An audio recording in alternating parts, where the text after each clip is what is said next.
ninguém é só uma ilha. Para crescer, aprender, construir conhecimento, para se construir, o ser humano precisa dos outros. Interagir, trocar, partilhar, navegar. Para isso, embarcamos na linguagem, a grande ferramenta social de contato. E é ela que, possibilitando a troca com o outro, permite a cada indivíduo, constituído dessa interação com o outro, completar-se para conquistar o seu potencial. Esse é o pensamento de Lev Vygotsky, o psicólogo e professor judeu-russo que fundou a chamada psicologia histórico-cultural, também conhecida como psicologia interativista sociocultural, ou psicologia socio-interacionista, ou ainda teoria histórico-social. Ele foi o primeiro psicólogo moderno a enfatizar que a cultura se integra ao homem pela atividade cerebral, estimulada pela interação entre parceiros sociais, mediada pela linguagem. A linguagem, a ferramenta que torna o animal homem, verdadeiramente humano. Contemporâneo do psicanalista e professor suíço Jean Piaget, Lev Vygotsky nasceu na cidadezinha de Orsha, em pleno Império Russo, na região da Bielorrússia, no final do século XIX. E morreu jovem, de tuberculose, aos 37 anos, porém com uma importante obra de mais de 200 de trabalhos científicos. Os mais conhecidos no livro Pensamento e Linguagem. Vygotsky recebeu a sua formação inicial diretamente de tutores na residência da sua infância, conforme a tradição das famílias abastadas, e mais tarde foi estudar na Universidade de Moscou, onde integrou um grupo de jovens intelectuais que buscavam um elo entre socialismo e uma nova psicologia integradora de corpo e mente. Assim, embora graduado em Direito, Vygotsky transitou também pelas áreas da medicina, psicologia, história, literatura, filosofia, atrás da formação interdisciplinar decisiva para a base das suas ideias, que mesclavam a biologia do corpo com a filosofia, literatura e psicologia da mente. Vygotsky formou-se na Universidade de Moscou no histórico ano de 1917, marco da Revolução Russa que derrubou o Império dos Czares e deu lugar à nova Rússia socialista, governada pelas ideias de Marx.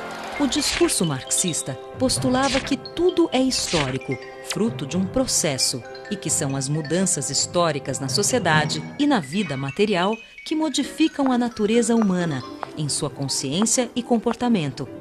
Influenciado por essas ideias, Vygotsky construiu a sua teoria sobre as funções psicológicas superiores e como a linguagem e o pensamento estão fortemente conectados.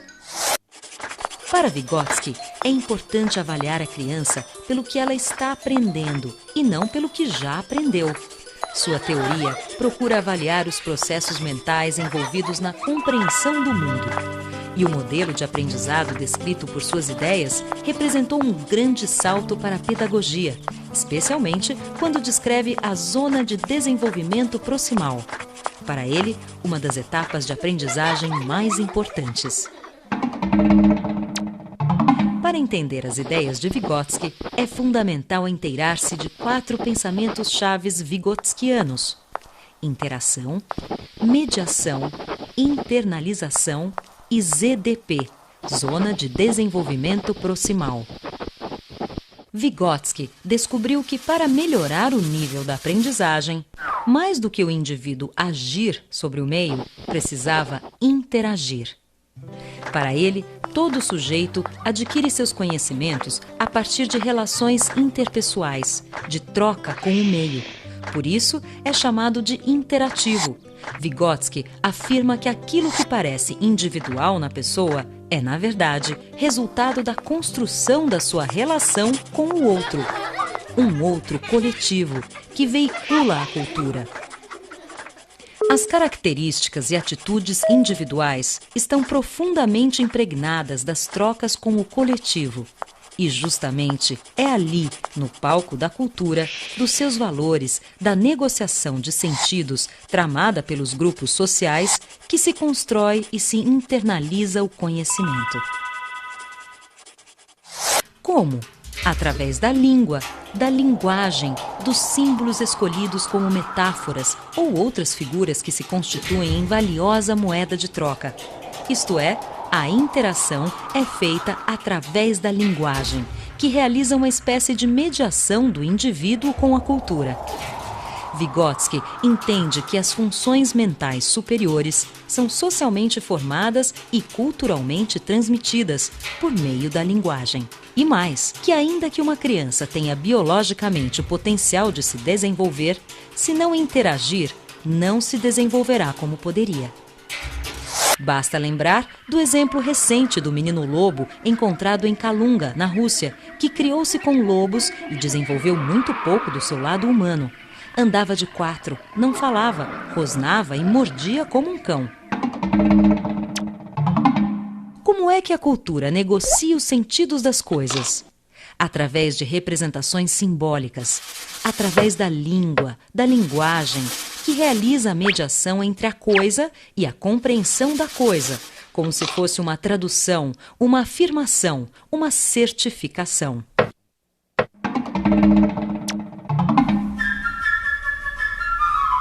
Se pegarmos, por exemplo, uma cadeira, e há um consenso entre nós de que vamos chamá-la de cadeira, e que se diz cadeira, e que serve para sentar, a criança entende.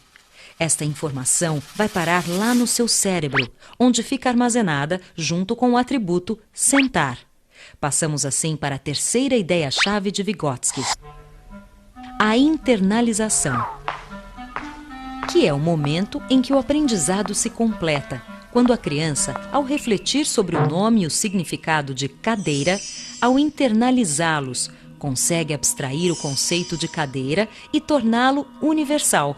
E então, cadeira não cabe mais só na palavra cadeira, porque a própria criança descobre os muitos sentidos da palavra, que adquire, assim, novos tons, afetivos, emocionais, de memória, de sentimento ou simplesmente de informação. Tudo via mediação da linguagem, na troca com os outros, interação, e consigo mesma, internalização. A criança apreende conhecimentos, papéis sociais e valores.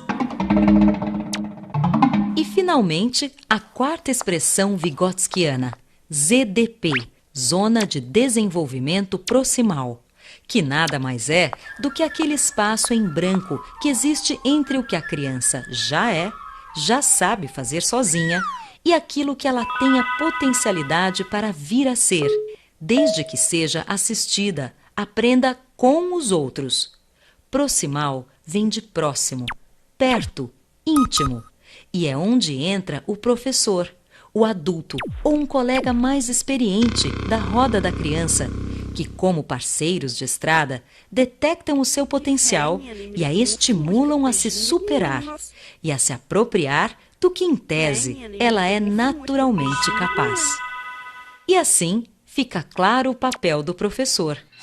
Para Vygotsky, o professor é um mediador entre a criança e o mundo, um parceiro de estrada mais experiente, um descobridor da ZDP do aluno, que o ajuda a interagir com os outros e consigo mesmo, e assim atingir o que lhe é de direito, não o melhor além do outro, mas o melhor de si mesmo, isto é, o seu potencial.